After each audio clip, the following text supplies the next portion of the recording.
Good afternoon, ladies and gentlemen. How are you? Welcome to the Chaos Mind, where we talk about all the deep and meaningful stuff that goes on inside of the grey matter that is in between our ears. Today, it's kind of it's not an unusual topic, but it's going to touch on some of the thought patterns, some of the beliefs that you have. Maybe it's going to bring up some triggers for you guys.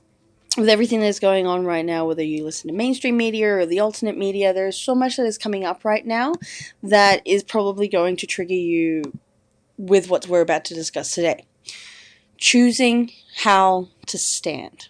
Where do you stand? What are your morals and ethics? What do you believe in? How are you going excuse me, how are you going to respond to people? How are you going to handle the crises that are happening right now? How are you going to talk to people about your views and your opinions? And how are you going to stand? Where do you come from?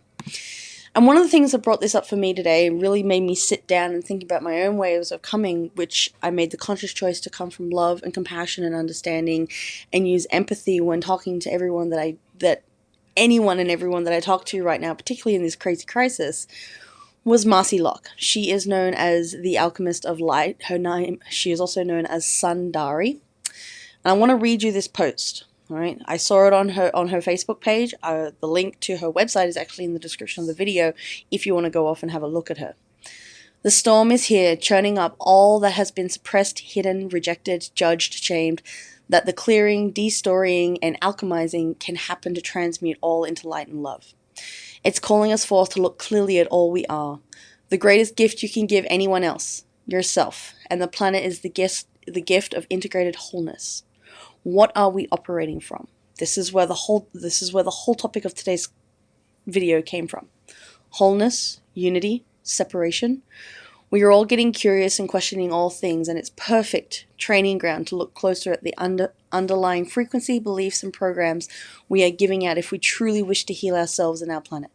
Notice if you feel the call to rise through shaming, judgment, guilt, or manipulation, to do and show up based on others' attachments and expectations. Or you feel caused to rise from witnessing it and being inspired to rise it. Our operating systems have been conditional, love, and transactional, to accept others based on if they fit into the parameters of what we through our perception see as true. Unconditional love is the inclusion of all things, not the exclusion of any person, experience, way of being, or thing.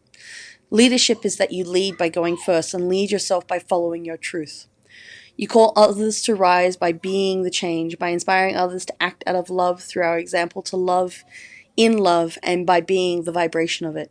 The frequency we vibrate changes everything, and we can embody love and choose to stand, share, and be, following our heart's call and honoring all others that they too are in their perfect journey, process, and divine birthright to do the same. Guilt and shame are the lowest vibrating energies that exist. What if we owned our own sovereignty and simply chose to embody what we preach? What would our world look like if we let go of all attachments, expectation, and lower vibrational ways of programmed operating that is not honoring of each person's voice, thoughts, feelings, emotions, and experiences? Our only job is to be a field of unconditional love, acceptance, and compassion for all of it. That it is free to come up to the surface and out of hiding to be witnessed and healed through love. I honor you and I love you unconditionally for who you are in every moment. There is nothing you need to do to receive my love and approval. You are me. I am you. We are already one. And as each of us are a perfect reflection of the whole that we are, we wouldn't be whole without you experiencing all that you were called to experience, feel, and heal in whatever way is yours to own. I love you and see you in the divine light being that knows your path. We all can learn from each other's point of views and simply honor all that is reflecting for us. And we can own what we see and feel without projecting our hurt, stories, expectations, and attachments onto others. What if we saw only the good in whatever way each person is sharing and participating in life? Thank you. I honor you. I see you. I hear you. You are safe to be and to experience it all in your own divine birthright and as a divine being knowing of your path. We rise together in love. Our opportunity is to accept and love without limitations, parameters, and from old ways that are transactional and conditional. If you want to call others to rise into their heart, let's embody heart-centered consciousness and micro-align all we do and be to love. I love all of you. Thank you for choosing to be here and now in the glorious light and this great awakening of remembrance. You and your love is a powerful source that can and will change the world.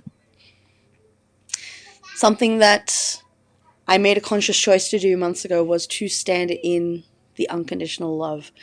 I have always held a belief for many, many years. It doesn't matter what color, class, or creed you come from. It doesn't matter if you're black, blue, white, brown, purple, yellow with pink polka dots.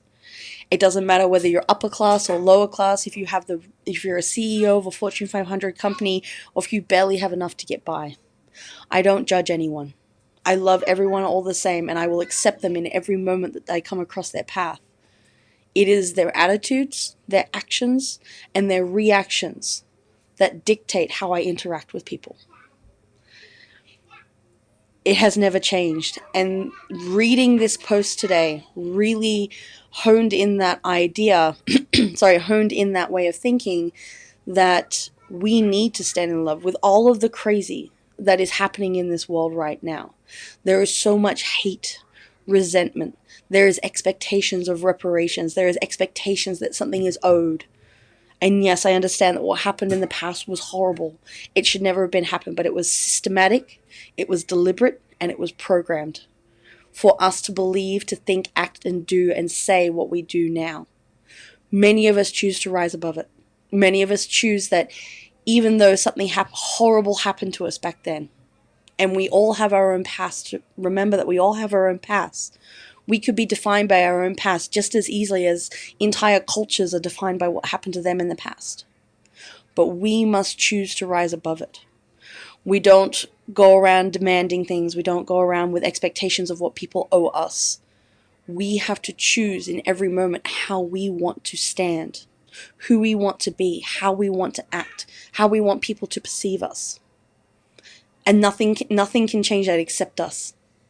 When you make a conscious choice to be, act, do, and say things from a certain point of view, from love, from compassion, from empathy, from understanding, everything changes. Every conflict becomes a possibility of growth, of understanding, of de-escalation. Every possibility becomes open to us. It is not that we try to go out and change the world. We help others to see the bridge that we have crossed. We help others to see the divide and to put that bridge that we have crossed, put that bridge for themselves across that divide so that they can reach the other side in whatever way that is. Everyone has their own perception. Everyone has their own truth. And all truths are necessary because each truth is one part of the overall key of a collective unity. And we will get there in the end. Everything that is happening right now, everything that has been orchestrated, has been programmed, has done that to keep this divide, to stop us from truly accepting the love and the light beings that we are, from stopping us from moving forward with that empathy and that understanding and that compassion. It is fueled on a daily basis by everything that you see, everything that you hear, whether it's through social media or it's through mainstream media or alternate media. There's so much that is focused on, and they forget to focus on the other stuff. The feel-good stories, if you want to call them that show that spark of unity, of compassion and love, unconditional love.